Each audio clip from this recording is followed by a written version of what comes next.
I can tell you outside of Washington, what I hear from people in Texas they care about is they care about jobs. They care about their family. They care about their kids. Healthcare. They care about healthcare, absolutely. Healthcare premiums under Obamacare have skyrocketed, and people can't afford health insurance under Obamacare. By the way, hissing doesn't solve the fact that the average family's premiums have risen over $5,000 a year. But here are some facts.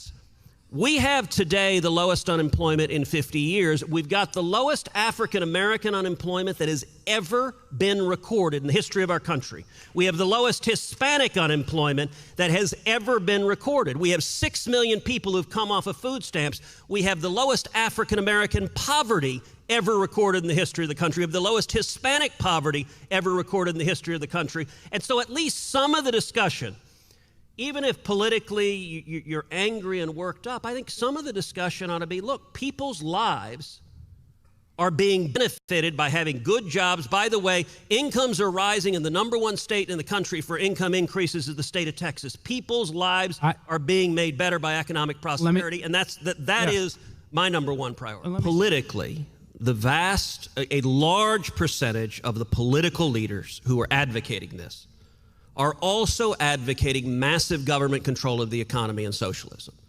I think much of what's going on politically is that you have politicians who are socialists, whether they admit it or not, and climate is a good excuse to say, you've got to have socialism or else all of humanity is going to die. So it has a way to frame it as, I'm saving the world, and anyone who disagrees wants every person on earth to live. When you put it in those bold moral terms, by the way, we should always be a little scared of politicians who hold themselves out as the savior for the world. That has not worked out well historically. But I think what you're saying there, which I think is actually a crucial insight here, because I do think that a lot of conservatives are kind of reasoning in that exactly that way, which is, I don't like socialism. I don't like state control. I don't like a large regulatory state. I don't want there to be crackdown on oil companies and bans on frackings and things like that. Ergo, in this sort of like retroactive reasoning way, they got to be wrong about what the thing they're saying is the problem. But like, we could just have like a carbon fee and dividend, or there's a bunch of things that like conservatives could say, and there are some conservatives who support.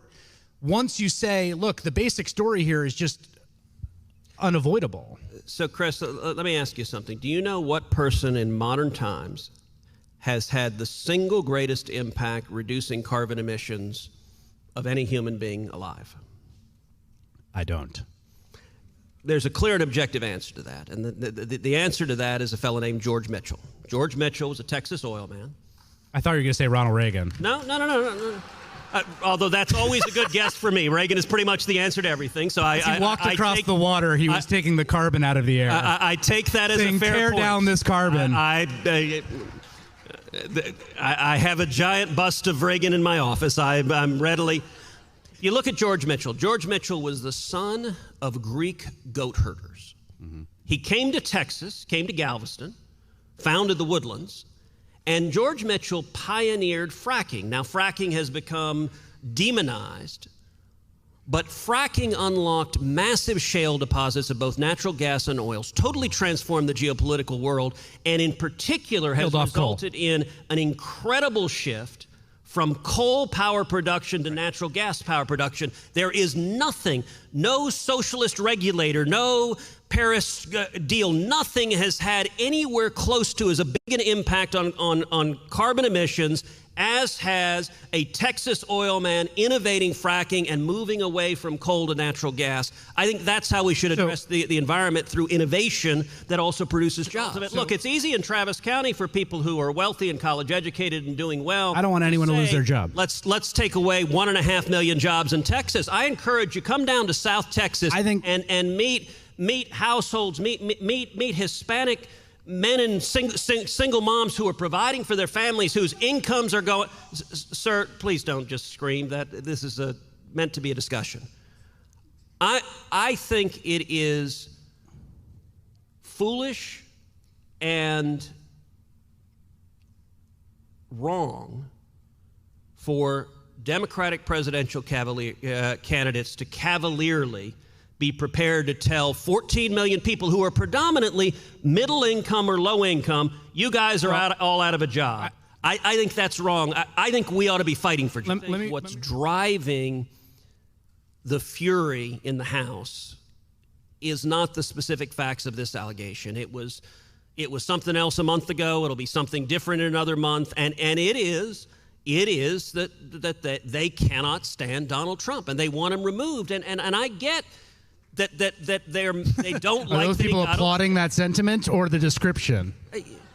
But look, elections, I believe in the democratic process, and I do not think we should be subverting the result of a democratic election. If you don't like Donald Trump, go out and campaign to win in 2020. I mean, the thing I would say about that is the House couldn't impeach Donald Trump if they didn't win the 2018 election. Sure. No. They have the power to do so. In fact, when you came in 2013, right? I mean, the big shutdown that happened, right, when you first came in, was the combination of the House having the power it had, because elections don't stop after 2008. There's a Chris, Republican House in very 2000. clear. So I was elected in 2013. I served 4 years when Barack Obama. I was elected in 2012. Came in 2013.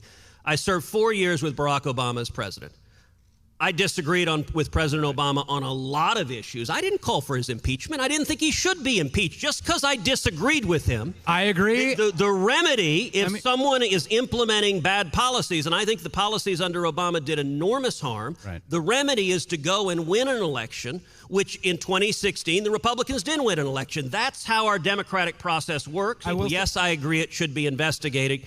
But I'll point out there are a lot of Democrats who are saying impeach him now. Before anything's investigated, before they know any facts, their starting point is impeach him. So I can promise you, once an investigation happens, their end point is still going to be impeach him. They've made up their mind, and they're telling us. By the way, you're right about that. But I think it's good that the transcript was released, because the sort of fevered conspiracy theories about what he in fact said, we now have the actual transcript of what he said. But I'll point out also, look, part of the allegations concern Vice President Biden. Look, I think it would also make sense for the administration to release transcripts of any conversations Biden had with Ukraine. Do the same standard, release Biden's transcripts and Trump's transcript, and we can see if there was anything illegitimate or not. We can see those conversations as well.